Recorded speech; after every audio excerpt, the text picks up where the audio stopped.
తలకు తగిలే దెబ్బలు, గాయాల విషయంలో కొంచెం అశ్రద్ధ చూపించినా కొన్ని సందర్భాల్లో అది ఏకంగా ప్రాణాపాయానికే దారితీస్తూ ఉంటుంది.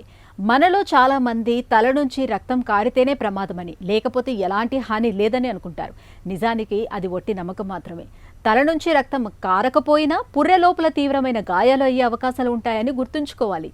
తలకు దెబ్బలు తగిలి గాయాలైనప్పుడు ఆసుపత్రికి వెళ్లే లోపు ప్రథమ చికిత్సగా ఏం చేయాలో, ఎలాంటి జాగ్రత్తలు తీసుకోవాలో ఇప్పుడు తెలుసుకుందాం.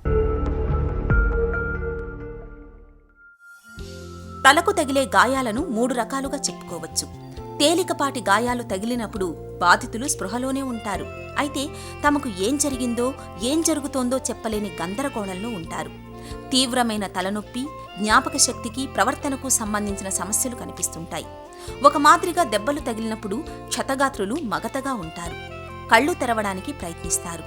మెదడులో వాపు లేదా రక్తస్రావం వల్ల నిద్రమత్తుగా ఉంటుంది. తలకు తీవ్రస్థాయిలో దెబ్బలు తగిలినప్పుడు కళ్ళు తెరవలేరు, కోమాలోకి వెళ్తారు. తలకు గాయమైన వారికి జాగ్రత్తగా ప్రథమ చికిత్స చేయాలి. ముందుగా ABC పద్ధతిలో ప్రథమ చికిత్సను అందించడానికి ప్రయత్నించాలి. ఏ అంటే ఎయిర్వే. శ్వాస తీసుకునే మార్గాల్లో ఏవైనా అవరోధాలు ఉంటే వెంటనే వాటిని తొలగించాలి. B అంటే బ్రీతింగ్. తలకు దెబ్బ తగిలిన వ్యక్తి శ్వాస తీరును గమనించాలి. ఊపిరి తీసుకునేందుకు వీలుగా తలను కాస్త ఎత్తులో ఉండేలా చూడాలి. అవసరమైతే కృత్రిమ శ్వాసను అందించాలి. C అంటే సర్క్యులేషన్. రక్త ప్రసరణ తీరును గమనించాలి.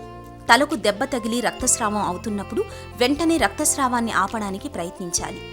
శుభ్రమైన బట్టతో కానీ లేదా బ్యాండేజీతో కానీ గాయానికి పక్క ప్రాంతాల్లో గట్టిగా అదిమి పట్టుకోవాలి. ఇలా చేయడం వల్ల రక్తస్రావం తగ్గే ప్రమాదం ఉంటుంది. ఎట్టి పరిస్థితుల్లోనూ నోటిలోకి నీటిని పోయడానికి ప్రయత్నించకూడదు. క్షతగాత్రుణ్ణి సాధ్యమైనంత త్వరగా ఆసుపత్రికి తీసుకెళ్లాలి.